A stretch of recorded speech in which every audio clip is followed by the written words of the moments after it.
They said that we were trash. Well, the name is Crass, not Clash. They can stuff their punk credentials, just them that take the cash. They won't charge enough for their festival talk. RAR badges in their protest wall. Thousands of white men standing in a park, objecting to racism, the can in the dark. Black man's got his problems, he's right to deal with it. So don't fool yourself up with your white liberal shit. If you care to take a close look at the way things really stand, you'll see we're all just niggas to the rulers of this land. A typical Crass gig would be a big hall with banners everywhere, very dark, a lot of people milling around, drunk punks collapsed at the back, a few skinheads trying to cause trouble, a real air of atmosphere of tension, always on the lookout for trouble starting. Probably a rumour going around that there were 500 National Front skinheads coming to beat the shit out of us, so just waiting for the doors to burst open, and then getting on stage and being spat on and sometimes things thrown at you, but just like real sort of tension. Not for me, matching fast, sweeping up from not your fault. Not for me, so that rocks, just a running any gas. People off, people outside, do, such a about winning you. You and much of the stuff, me, a rich and just a side sea. Standing on, I'm jumping on it, but I'm coming shit, man, anything. Like a fly, silly wolf, all they are, singing fools. You give us good money. I think what Crass was trying to do, but it had to do it in an orderly way, was to say that it is possible. You know, it's possible to exist outside of the framework. G and myself have really fought hard to sort of understand what it means, rather than just sort of falling into sort of conventional ways of dealing with it. We've maintained the open door policy, we've maintained, you know, trying to expand and extend that and incorporate anyone in the same way as Crass incorporated anyone.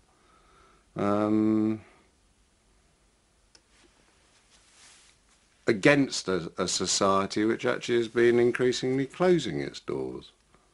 You know, I think that, you know, from the 70s, which was really our sort of era in a way, you know, the sort of liberationist era, you know, the fight's got harder and harder and harder. Fuck the military money, there's something I want to say about the state of the nation, the way you treat us today.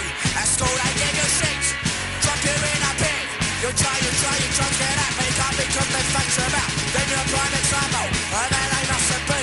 This is just a sample, written to you and me. Do they owe us a living? Of course I do, of course I do. Oh, us a living, of course I do, of course I do. Oh, us a living, of course I fucking do. Do you want me to do it? Or No, I'm happy for that. Alright, if you're up for it. What was he playing in then?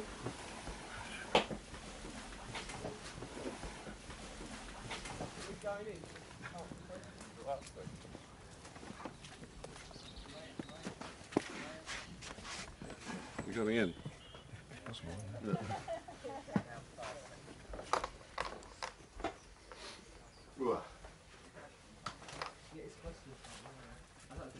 It might be an idea to see. Oh no, are we going to have the big fire tonight? That's where the permitted. Yeah, I think to start. It wasn't big enough for it, kind of dries it. So did anyone come up with any sort of interesting, or does anyone want to ask anything about the house or how it's run or what you've seen or not seen or anything? Or? I'm quite interested in the Crass agenda and how that's evolved. I was speaking to Ron earlier about it and wanting to find out about it. When I opened the doors up here, which was 40 years ago, whatever it was very much with the idea of being a creative centre. I mean, we were always organic because it's more sensible and it's cheaper, but always the prime reason for us being here, and most of the people who've remained as residents here have been artists or writers or filmmakers or musicians. And then in our spare time, effectively, we tend the garden and do all that stuff. And we've done masses of projects, you know, and Crass was the only project that ever became sort of renowned. It was a punk band, very, very political, very much I mean, our major statement was there is no authority but yourself. You know, in other words, life's your responsibility. On the one hand, we're sort of viciously opposed to what then wasn't known as globalisation, but we defined as just being rampant capitalism. So on the one hand we had a very political agenda, but on the other hand we had a very DIY agenda of basically, well, get a life, sort yourself out, you know. On the one hand to oppose the material world on every front, and at the same time, you know, offer practical ways of doing it. So on the one hand we'd be sort of, you know, giving out handouts on how to make petrol bombs or something like that, you know, and at the same time how to make your own bread. They ask me why I'm able, why I'm bad. They tell me I've got things they never read. They tell me go to church and see the light, 'cause the good Lord's always right. So what? So what? So what if Jesus died on the cross? So what about a fucker? I don't give a toss. So what if the master walked on the water? Don't see it, try to stop the slaughter. Say I wouldn't have to live from bins if I would go and look confess my sins. Say I shouldn't commit no crime, 'cause Jesus Christ is watching all the time. So what? So what? So what if he's always over my shoulder? Realise the truth as I get older. Then to see what a con he is, because it's my life, my notice. But I say they're gonna send me away. Say they're gonna make me pay. Yeah, you be good. You stay. You stay. Yeah, I know. You stay. I won't be long. I'd heard about punk rock, but I hadn't seen it or anything. And then I came out of work one day and I noticed a poster for a band called The Clash that were playing at the Colston Hall. So I just went along to see what it was about, and I was just knocked out by it. That for the first time in my life there were a bunch of working class blokes, young men, looking absolutely really frightening, saying the sort of things that I'd always wanted to say, that previously I'd sort of got into David Bowie and things like this and sort of liked it, but it was never that. It was always that superstar thing, and now on the stage with these working class guys coming from the same background I had, saying exactly the things I wanted to say, and I was like, and then when Joe Strummer at the end of it said, if you think you can do better, start your own fucking band, and I was like, that's what I want to do that. So I went to visit Penny Rambo at Dale House. He was living there on his own at the time, and he said, what are you doing? And I said, I'm going to start a band. And he said, I'll play drums for you if you like. So then I said, well, what about other members? And he said, no, let's just have drums and vocals. And that's how it started. I was writing a lot, and then one day Steve turned up. I'd been listening to Patti Smith and some of that sort of stuff. I'd got an old drum kit, and we just started mucking about. As we went on mucking about, other people would turn up and they wanted to muck about as well, and really that's how it was. I mean, we certainly didn't take ourselves seriously, and we certainly didn't expect anyone else to take us seriously. We had no ambition to, well, I had no ambition, Steve might have done, but I certainly had no ambition to do anything, you know, within a sort of consensual, within the construct.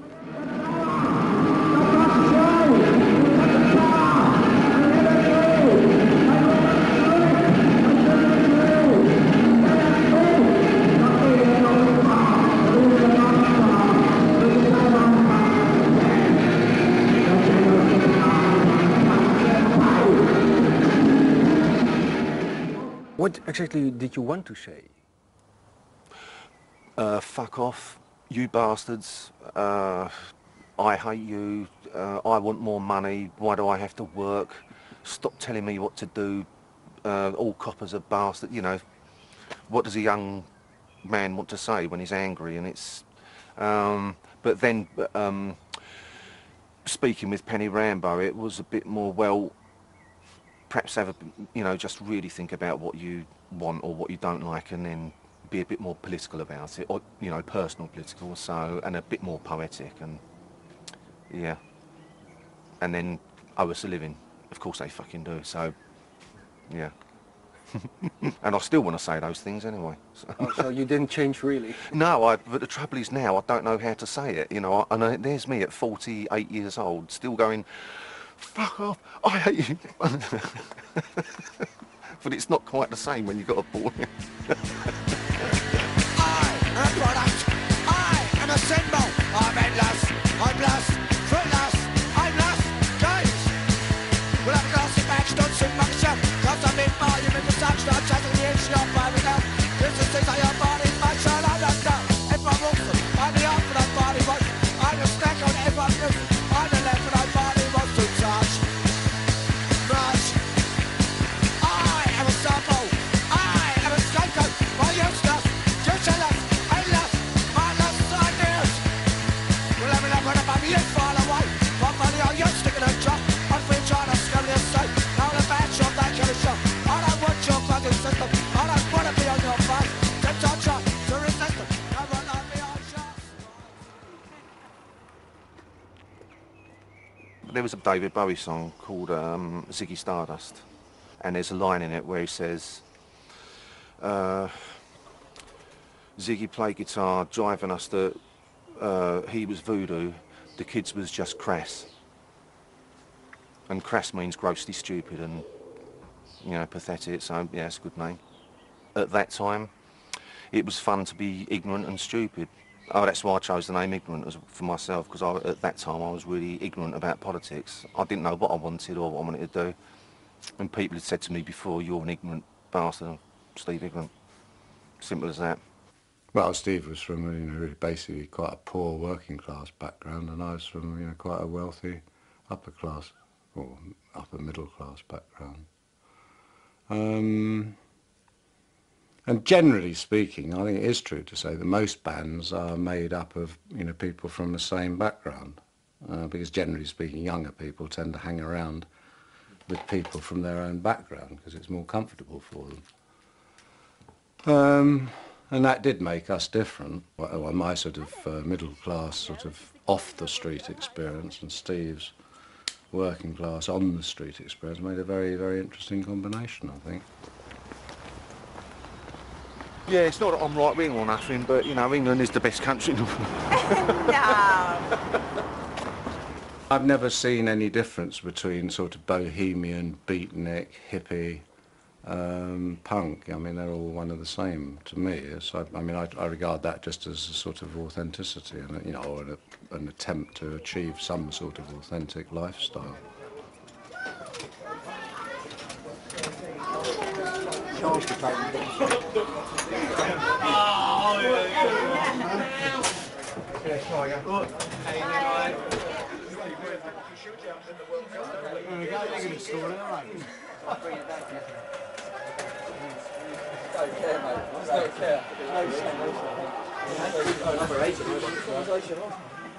Just one. Despicable, no good lads, over nuts. Thank you. Come on, earn your money. Fucking saucer! What a wanker! Fucking idiot!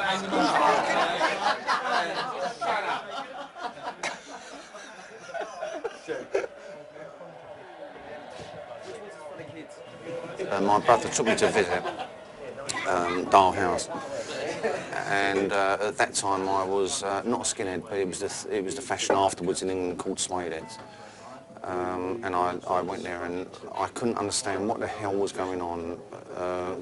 These people had stones in their living room as ornaments, fucking stones in your house. They should be in the garden, using words that I'd never heard of before. But what I really liked about Penny Rambo and G was that for the first time in my life, if they asked me a question, or if I said something, they'd answer it and treat me as an equal.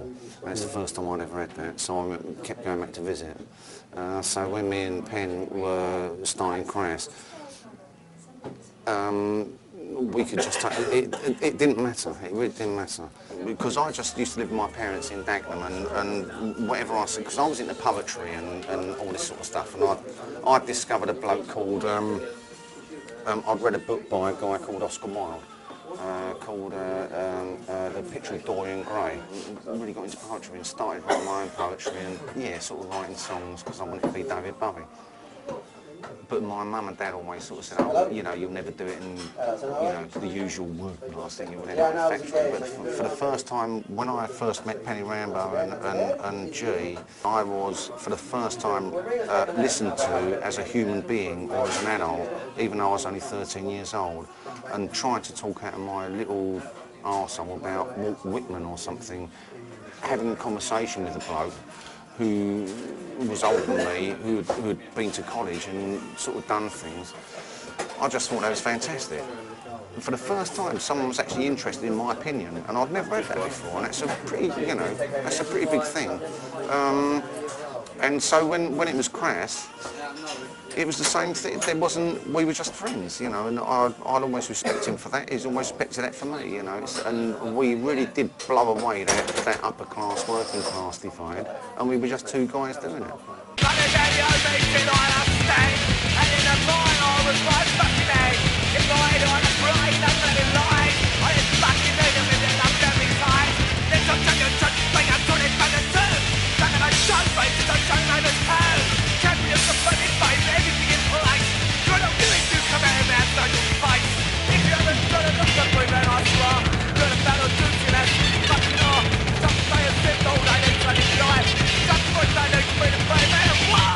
We all lived in the same house.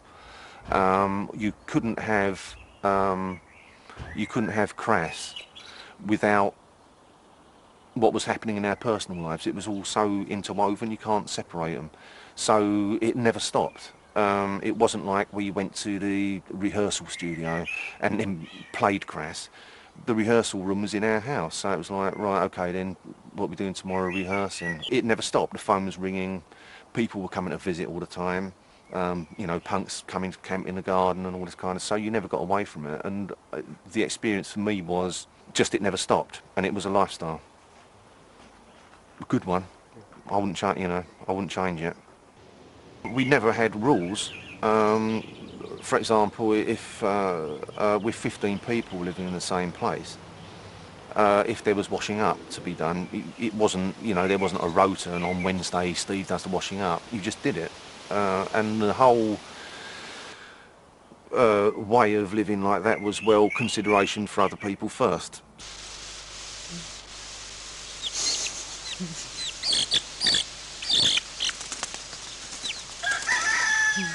Is it well and truly stuck? Is it well and Has it truly gone? stuck? No, it's still up there. So I just come back. Mick's taking some film. Oh, Quick, get in it. Quick. No, don't pretend. It's just I was getting like so fucking swamped with those flyers. Yeah. Do you want some help or something? Eh? Do you want some help? No, it's nothing to do with it. How high is Stay it? up there. Right at the top, but I think it's only held by about 2 branches, as usual.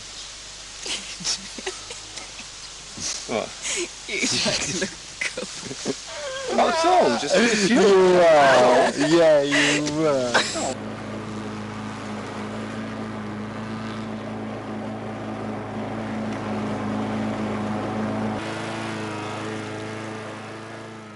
In 1967, I found the place. Well, I'd spent about a year driving round the southeast of England, sort of looking for somewhere. In those days, people, you know, wouldn't have dreamt of moving into somewhere like this. Nowadays, they're very fashionable, very, very valuable.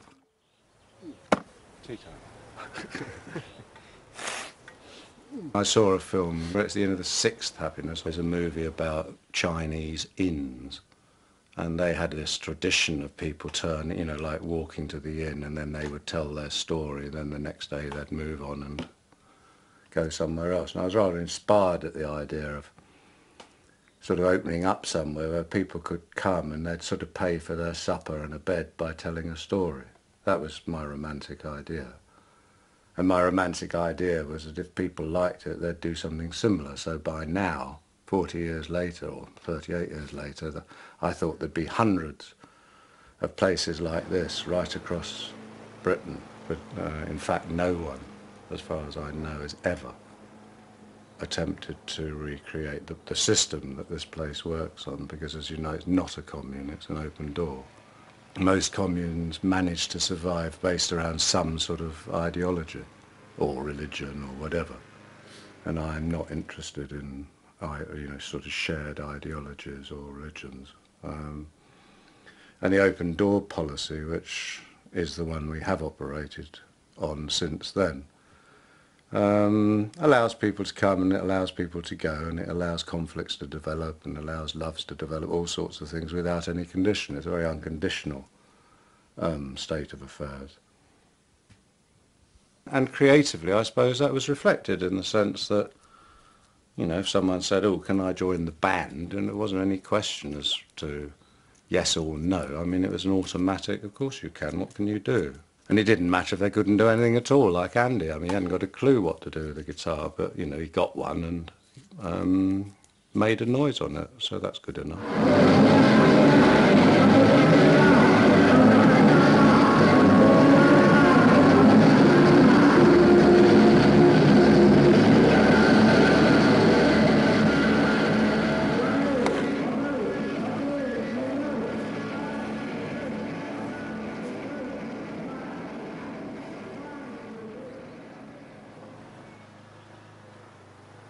We kind of got very excited about, you know, the punk scene when the first wave of it seemed really exciting. At last, you know, there was a youth culture growing that was saying, well, just fuck off, you know, and all the rest of it. Well, we felt it was, but then it started to sort of sour for us because I suppose the idea of no future was sort of not in our realm. I suppose, you know, we were accused of being old hippies. Well, fine, you know, the old hippies had a dream and we still dream it, you know, and still aim for that, you know, and which is about coming together. And, you know, that's difficult in itself. So I suppose we took up that area of music and expression because none of us were musicians particularly, and the whole ethos was just get up and do it, just express it.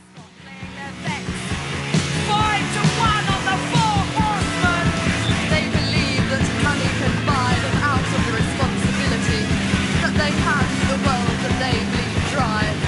They are the true pornographers, the real stylists in human perversion, rich, educated tarts that stun me by watching their... I'm not a great stage person, so it suited me with Crass to, you know, do the artwork and film work and anything else I could, you know, write songs. And the artwork was really the covers. Yeah, I mean, it was really the involvement with the whole aesthetic of presentation, really, because I think it's really, really important. It's another language. I mean, and we were all very interested in not only the words, not only the sound, but the presentation and how we could try something very new and try to cut through and find a new language, really. It seems to have been very positive for a lot of people on different levels. I mean, hopefully it didn't... Well, I know it didn't come over as dictatorial at all in what we were trying to say. I think obviously came over very angry.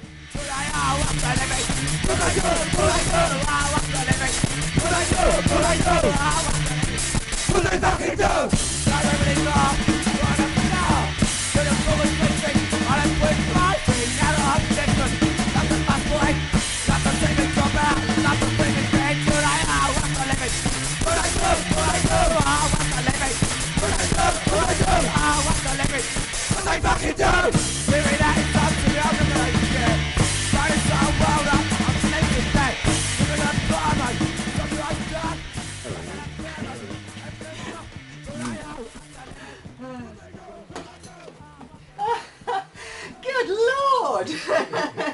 Quick, get out of here. I'm off. I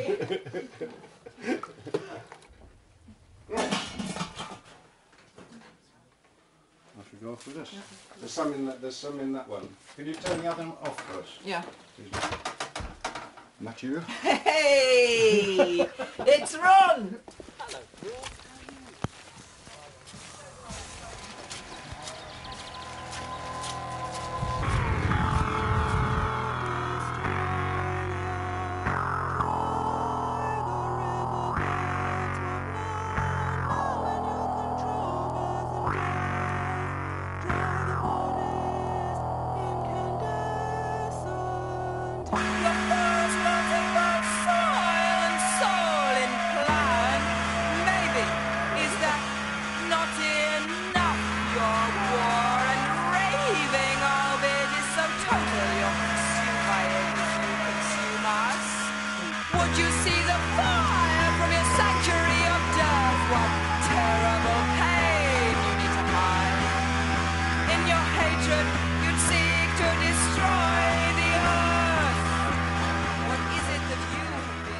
It will fulfil a lot of the needs we feel for a standard family that would live there. It won't do everything, okay, but as a start, as a way of reducing the impact on needing supermarkets, we thought that was one way we could start. What now? Now you will destroy the earth. Drive through the beds. What now? Now in your control, birth and death, dry the bodies. What we're doing this weekend, we're running a basic introduction to permaculture weekend. It's looking at just different ways, sustainable living really. It's looking at ways we can grow our food sustainably, build sustainable housing, forestry management, water management, all kinds of aspects of human life really that we can actually do in more sustainable ways than we are currently in our culture at the moment. To absorb it and seal it so that you don't get smells, you know. Lifting the lid. Is it supported by anything then? Will it, I mean, that looks a bit precarious, like you could fall. Yeah, I mean, well, you'll get used to it. Yeah. No, I mean, it's all going to be boxed in, and there's going to be a structure. There'll be a surrounding structure. Yeah, that was just that's just a demonstration, honest. Yeah. Hey, you know what I thought? Up there, there's two desks which actually are still as desks. Right. Yeah. Well, we could use one of them because they're double lidded. Look, and that fits.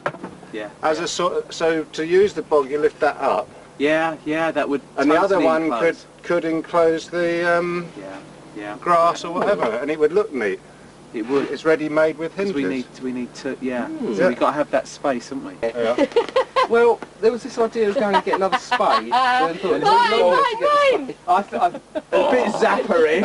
Oh, lovely lad. Yeah. I think we should. You can actually see it go down. Shall I drop one? No!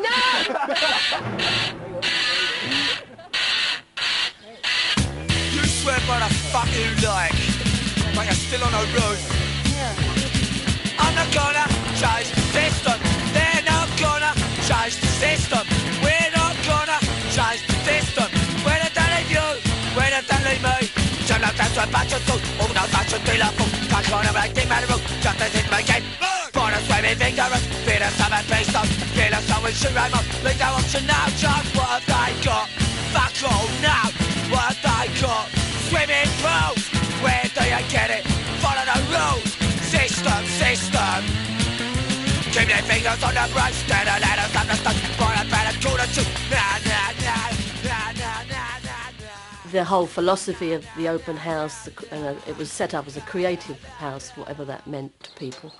So there's been films, books, music, everything written here or done, painted here, or gardening. It didn't have to be the fine arts. It went into all sorts of things, Some people make a great art of making a fine cup of tea, which is fantastic, making bread. It has the extension, logical extension is really doing something with a heart.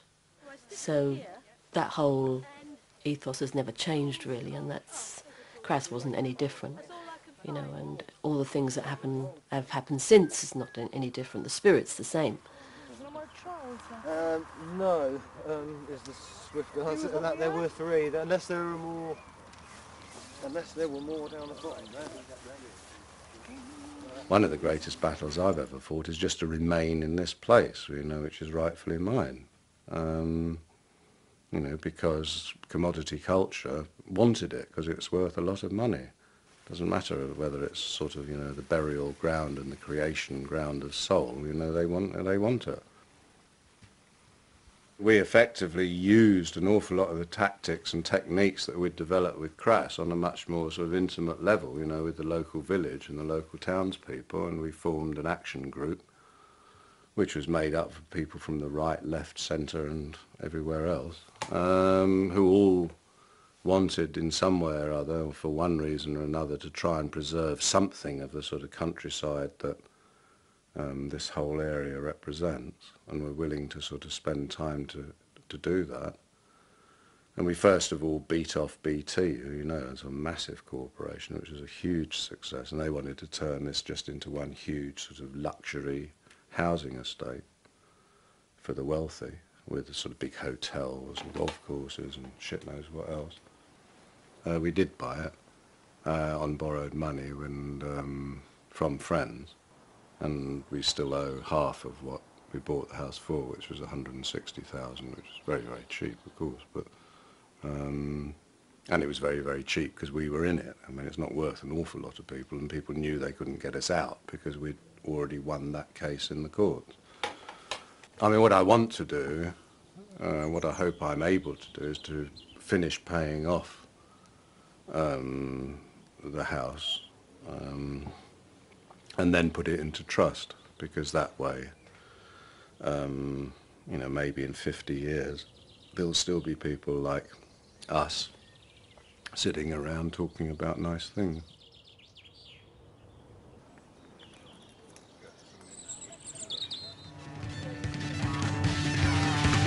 Buy now, let's go.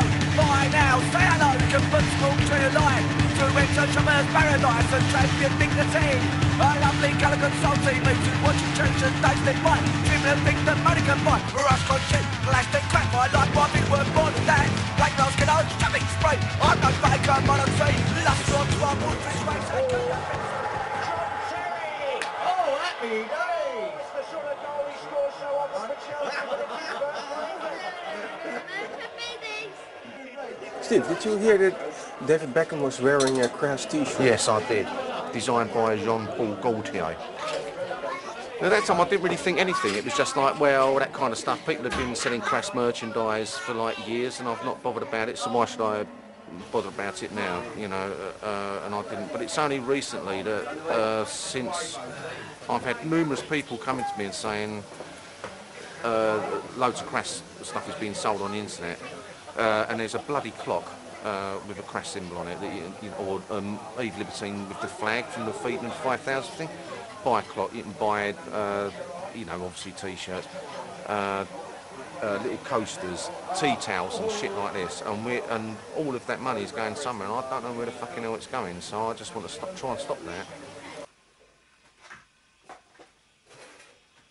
It seemed very ironic that, you know, probably one of the wealthiest non-landed gentry, or well, certainly he must be one of the wealthiest people in this country, was wearing a Crass t-shirt. And then I just forgot about it. I mean, I did sort of think of following it up by maybe doing a t-shirt with him on it, wearing a Crass t-shirt. And I just thought it'd be ironic to produce a t-shirt of him wearing a Crass t-shirt with something like, you know, David supports Crass. And see, you know, how long it would be before their lawyers tried it on with us. At the moment we're being ripped off, and we're not getting paid for it. Well, what we could do is still get ripped off but be paid for it. You know, this is the year 2006 now, it's not 1981 or whatever. The world has changed, and it's... And what do you mean by that? That it's not... In the late 70s and the early 80s, it was possible to live on a dole, and it was possible to not have a job, or you could live without money. Now you can't. It's really fucking difficult. You've got to have money. You've got to...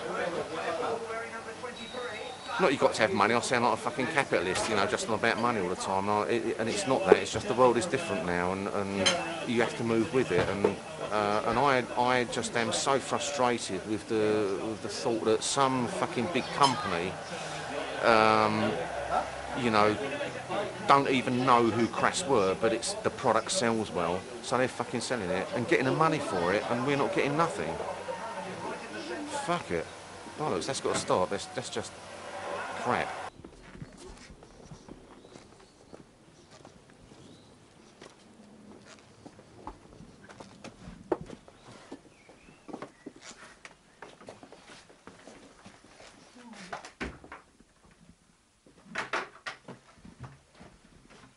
That's it.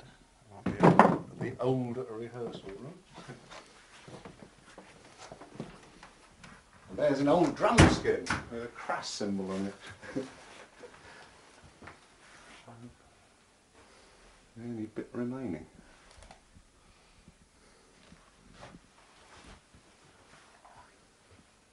It's been lots of things since then. It used to be completely lined with carpet, and then we had carpet and strips right across the ceiling so that it, you know, soundproofed it a bit, because it was pretty bloody noisy in there, as you can imagine. There was 5 of us playing. But, yeah. Look at the mic here. Oh, there we go. Yeah, I told you we lost all the banners, didn't we? In Amsterdam. But one remained, which has to be the right one, really, doesn't it? Oh,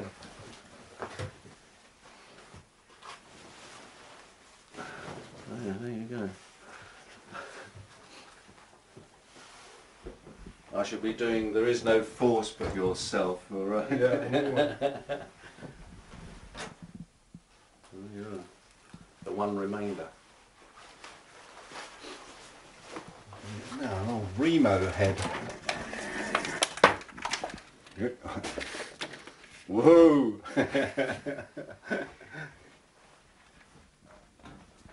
Who invented the cross symbol? There's a guy called Dave King, who was an art student, friend, who lived here. It was a frontispiece for the book I was writing, because the book was about the state, the church and the family, and I wanted something which, you know, was a sort of like the sort of fascism of that control, and that was the symbol, which I think was a very brilliant piece of design. Serpent eating its own tail, basically, destroying itself.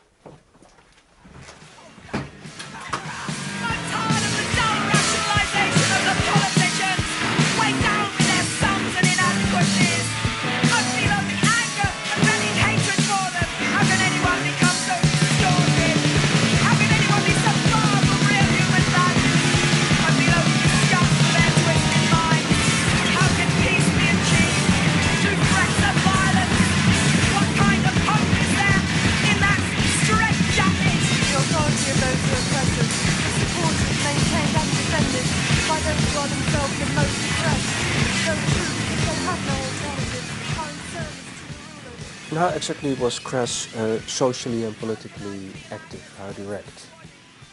Well, obviously, as an information service, we were very powerful. I mean, it was pre-internet, pre-computers, really. You know, so we didn't have that sort of outlet. But I mean, the network we had was absolutely massive. Our own involvements were, well, varied from sort of soft edge stuff like graffiti campaigns, which were very, very carefully done, militaristically done, graffitiing the central part of the underground network in London. We'd start doing statements, you know, neatly. We never sprayed on property, we sprayed on posters. So say there was a war poster, you know, like a film poster for a war movie. Then we'd have "Fight War Not Wars" on it, you know, very neatly. And we had this policy of being very neat so that it was sort of couldn't really be complained about as vandalism. Not because I object to vandalism necessarily, but because it seemed a way in which we might be able to attract the interest of people who otherwise could dismiss it as vandalism. So it varied from that to sort of more, you know, direct actions of sort of super gluing or paint bombing, that sort of stuff. I mean, we never got into any sort of arson. Stop the City events of the early 80s, I suppose, were the most extreme manifestation of that, in the sense that they were a sort of mixture of part festival, part riot. Well, the idea was to close down the city, and I can't remember, there's 2 days in the year when certain figures are shifted in the city from one institution to another. It's when they, you know, decide on the currency, all that sort of shit. Anyway, basically speaking, if you put the city out of operation on those days, then, you know, you're really fucking up their entire modus operandi, like the banks and shipping agencies and that sort of stuff. You know, from sort of smoke bombs in the underground, which completely has to stop the undergrounds, to, you know, banks were having their windows smashed in, streets were blocked, phones were blocked. I mean, the place became inoperable for a day.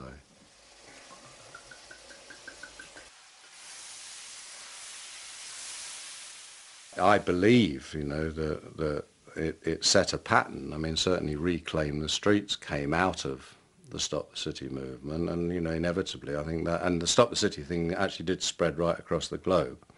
I mean, it started happening in Australia, America. I don't know whether it happened in Europe at all, but certainly modelled on the London ones. It was repeated in, I know, in Australia and America, you know, and I don't think that Seattle would have happened in the same way. How does it feel? How does it feel to be the mother of 1,000 dead? How does it feel to be the mother of 1,000 dead? Your language has got these deep bodies of life. You're the six-fold thing that people have got to sacrifice. You're not persuading people to accept the most people life. You're building right legs too, and the death to the pain. You started a process that was you're so proud of mine. Your ignorance stops you from realize the pain that you're inflicting. You determine your creation, your own. We released a record called How Does It Feel to Be the Mother of 1,000 Dead? And writing for one of the daily newspapers here was a guy who did the music bit in it, or the pop bit, fucking prick. And his brother was a Conservative politician in Enfield. So he says to his brother, look, what this band called Crass have done, they've written about how does it feel to be the mother, so the politician gets the arsehole, says how outrageous the record is and it's disgusting. Then we found, of course, then there was a circular, a memo passed around the House of Parliament in the Tory party saying on no account must any member of the Conservative Party have anything whatsoever to do with a band known as the name of Crass. The opposition Labour government heard about it. We then started receiving letters of support from the Labour MPs, and then a Labour MP actually mentioned it in the House of Commons at Prime Minister's question time. Has the Prime Minister listened to the latest record? How does it feel to be the mother of 1,000 dead? Thatcher needed something to boost her public faith. She was failing miserably on her agenda, on her, you know, internal agenda, and needed something to boost her popularity. I mean, it was very jingoistic, and she did do. How the fucking hell did, you know, Bush manage to, you know, gain credibility through going into Iraq? Well, he has done, you know, despite the fact that it, I mean, and how has Blair remained in power after supporting the invasion of Iraq? But they do because people are essentially jingoistic. Look at a football match. You'll see one tonight and see how jingoistic. I mean, it doesn't matter whether it's guns or footballs, you know. When the men are out, they're out, aren't they? It's very difficult, you know, for a country in a state of war to actually dare to say, I object. you know, because, I mean, we were accused of being traitors, you know, both in the national media and by people down in pubs and that sort of shit.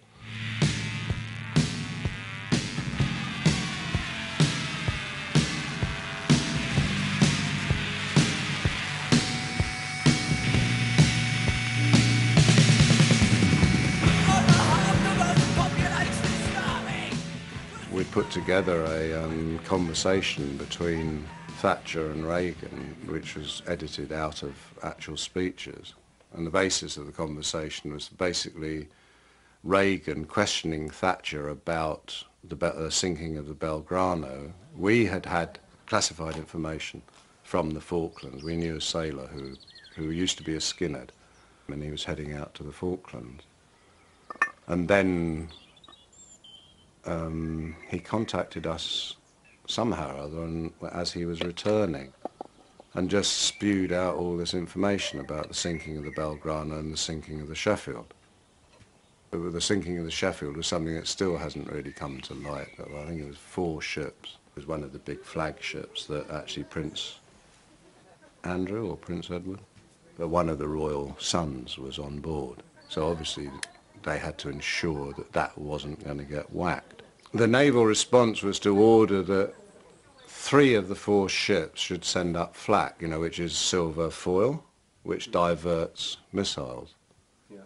And the other one wasn't informed, the Sheffield. So it guaranteed that when the missiles arrived, they would go for the one which wasn't protected by a foil shield, which it did. So the Sheffield was sunk.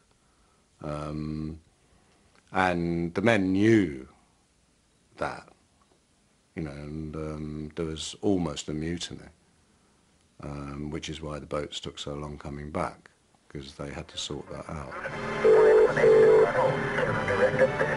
We are familiar with going and Secretary A reached an agreement. All to tender was in vain. It's been used now pounded. Let's quickly go. Oh God, it's not like you was, but here. Wait a minute. Those are missiles that we follow on the screens. We might have to. And let them know. What do we think again? What I said before. Thank you. It's period. We want incentives at all levels. Pete took the tapes out to mainland Europe, sent it to all the major newspapers in mainland Europe, and then that night we heard nothing, and then the next thing we heard was a report in some American, I think it was a San Francisco paper, about KGB tapes, Pentagon exposing KGB tapes, and we recognised them as being our tape. You know, and then it became a really big story in the American press about, you know, KGB, these are the methods used, you know, to what will lead to the Third World War. And anyway, this guy rang up, this reporter, and said, do you know anything about these tapes? And I picked up the phone and I said, no, I don't know what you're talking about. He said, well, I think you do, and I want to come out and talk to you about it. So I said, well, look, if we were to admit it, would you be prepared to print all the information that's given on the tapes about the Sheffield and the Belgrano? And he said, yes, I could do that. And they did do it, you know, so we managed to get, you know, this sort of really, you know, top secret classified information about the Belgrano and the Sheffield into the national, you know, the good quality press. It had no effect at all whatsoever, except this sort of huge interest in us all of a sudden. And, you know, and at that point the KGB actually did get in touch with us, under the guise of being a literary magazine, and invited us up to their offices in West London, you know, which was obviously a complete sham. And it quite obviously was KGB, and basically they were seeing whether we were worth recruiting. And from that point on it just became fucking stupid, because we were no longer commentators and activists, you know, we'd become sort of experts or something or other. Certainly we became desirables to the secret services and that sort of rubbish. And it started feeling really dangerous, to be honest. Pacifies, classifies, keep in line, you're doing fine. Lost your voice? There ain't no choice. Play the game, silent and tame, but a passive observer. Sit back and look at the world they destroy and the peace that they took. Ask no questions, hear no lies, and you'll be living in the comfort of a false paradise. I've got a passive observer, it's a mix for you.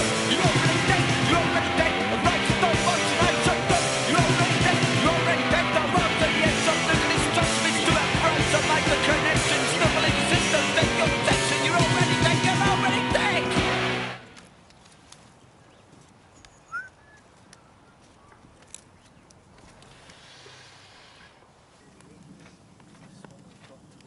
There are flames anyway, so it's looking better. Why do you think Crass was successful at the time? Because we meant what we were saying, you know, we lived that truth. You know, we lived what we were talking about, and it was self-evident that we did. You know, people could come here and they were welcome to come here, as they always have been, and they could see that we were living, you know, we didn't make anything. Well, I mean, we had lots of money at lots of the time, but that all went into other projects. Yeah, that makes me laugh. I've seen people do that. Like, yeah. Think, oh, well, the fact that Crass earned money made no difference at all to this place. We still had no money, and we still have no money, because any money we do have just goes straight into some sort of creative or social project. We financed an anarchist centre in London. That's the most obvious thing we did, but and probably one of the most costly things we did. But we never, every gig that we did, any money that we made went to some local organisation, you know, Rape Crisis Centre, or maybe some kid wanted to make a fanzine, or some band needed a speaker, or the youth club needed a table or a ping pong table or something. But we never ever, we took what we needed, which was enough to pay the petrol, have some food. We never stayed in hotels or anything like that. We just asked people where they got somewhere we could stay. And we always used to come back devastatingly broke, although a lot of money had been made. Jimmy Percy from Sham 69 was working with Polydor, and it was a thing he was going to do called Percy's Package. So we'd already decided, fuck you, we're doing all right on our own, yeah, Crass Records, we're doing fine, thanks. Let's go and see what they've got to offer. So we go in there, and of course it's the guy shows us in, and there's the guy behind his desk with a big bowl of flowers and all the drinks, da-da-da, and I'm like, yeah, don't worry. And this drink arrives from this guy, I'm like, ooh. And he goes, now, I can market your revolution. I can get you into property. You'll have so much money. And I was like, oh, sounds fantastic. Nah, fuck it. So, what did you say to him? Thanks, but no thanks. We were polite. So, yeah, just weren't interested. How could you do it? How could we do it? And to this day, do you know what I mean? I still can't do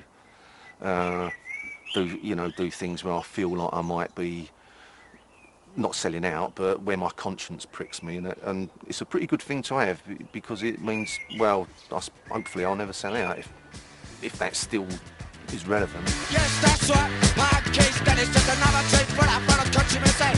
Bubblegum rock and plastic chances. Your boss edition back up into the motors. 3 years prime out the clash. I'm a revolutionist, just some cash. I become a fashion like hippie used to be. I can't be a doing rock me. Mimics are sisters, sisters kill. Mimics are express the public will. I become a mimic because you feel lost. Leave it sold out, now we all got a cost. Punk glasses and when I'm such a low pop. Steve Jones started doing real work. It's revolution and a kid change. Stuck from the system and give me snide. Well, I'm tired of staring through shit like glass.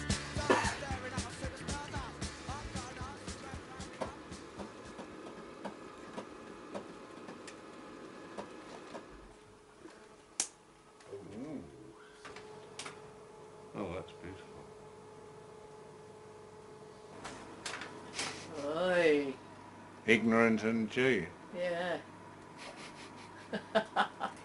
God. Romantic, even. Oh, the master's still up. Mm. That's Joy. Ron. Ron. Me. And Nima.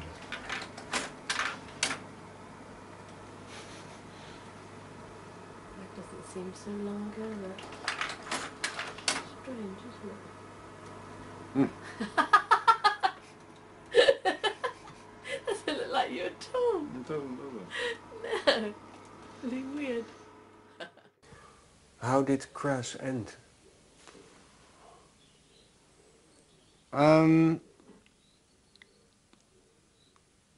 I think there was a schism developing.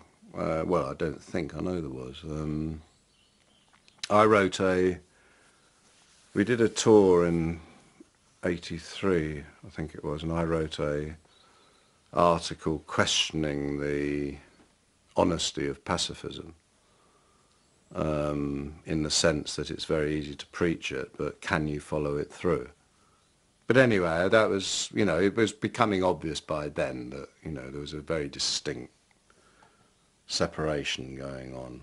And it wasn't just sort of the pacifist activist thing, it was the security, not security thing, or the sort of spiritual materialist thing, all sorts of different things, you know, there were schisms appearing. And so there's that. I mean, that's a simple thing, but it's quite an important thing, because some of the people were obviously sort of, well, they were sort of looking at it as a livelihood. Well, I don't get that. I don't understand livelihood. You know, I understand life, but I don't understand livelihood. You know, I think it's a sort of absurdity. We're not prostitutes. I'm not a prostitute. I was actually quite ill, physically ill. I kind of wore myself out, because for me it was continual. You know, the band kind of rehearsed and did the gigs, and, you know, I would be there doing the films, you know, operating a lot of the stuff, but when I got back I would have to start a new cover, so it was quite an intense kind of 8-9 years. You know, when we stopped, we knew we were going to stop then anyway. We'd always said 1984, so when Andy left, I think 83 or beginning of 84, we knew that was a natural ending anyway, so there was no way we would replace him. He just wanted to get back to what he really wanted to do, was painting and stuff. And I think he was worn. I think everybody was worn out, quite honestly. You know, and also, you know, the whole way we'd been put on a pedestal, you know, and the way people were waiting for Crass to, what should we do next, you know, and that wasn't what we were there for. You know, it was to empower people, not to empower people to say, well, what do we do now? You know, where do we go next? You know, that wasn't our role. You know, we were just trying to share maybe an insight that we felt we had and experiences that we'd had. In the very beginning, 1984 was the cut-off time anyway. If we couldn't say what we wanted to say in that time, then there was no point in going on. So then it would be an institution. Yeah, exactly, and that's what it was becoming, and we weren't interested in it. You know, 7 years away from your own being is a long time, and we all were. Is that what it felt like? Yeah, yeah. I mean, we were living we were living we were living a theatre, you know, for day and night. You know, I remember once making love with Eve and thinking, oh, I'm making love to Eve Libertine. I'm not making love to Bron Jones, who's my girlfriend. You know, I'm making love to a sort of idea. You know, that sort of thing, and you sort of realise that actually, in 7 years you can become quite an idea of yourself, and not yourself, because you've forgotten who yourself was. Because every day, every fucking moment, you know, it's either in the studio, writing a song, doing an interview, being this, being that. You know, you didn't have time to know who you were, and that's why it was so painful for us when the band stopped, because suddenly, you know, you'd be sitting at breakfast and there'd be someone sitting the other, and you'd think, well, who the fuck are you? Because we hadn't got the common connection anymore. I am alone. I don't know about you. And I am the moment, and I am the grace, and this is my time, and this is my place. I won't accept no sorry apology, no pale reflection of possibility. There is no force but my own.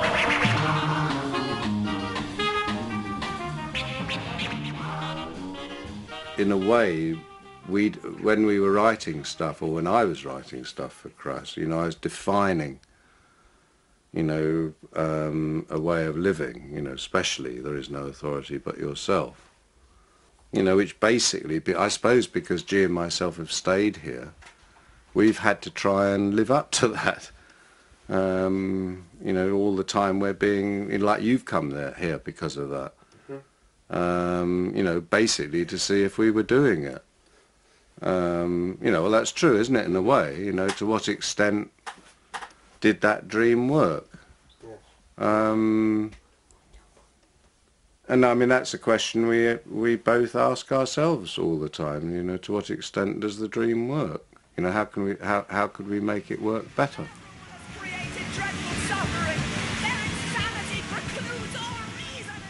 Commodity culture is, you know, has got such a stranglehold, you know, and seems to be an increasing stranglehold that, you know, the pockets of resistance, you know, might be becoming very isolated.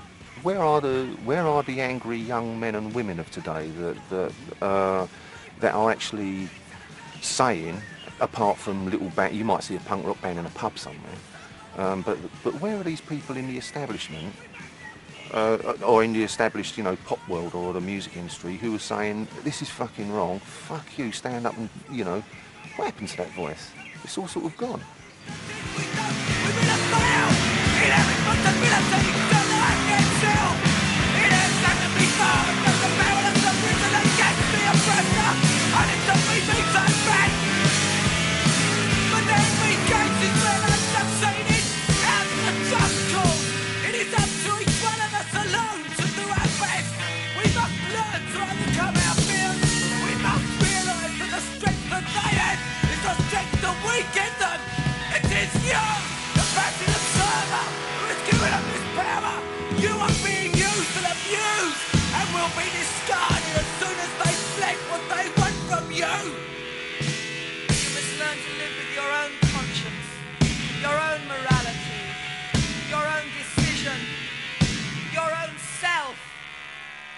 You alone can do it.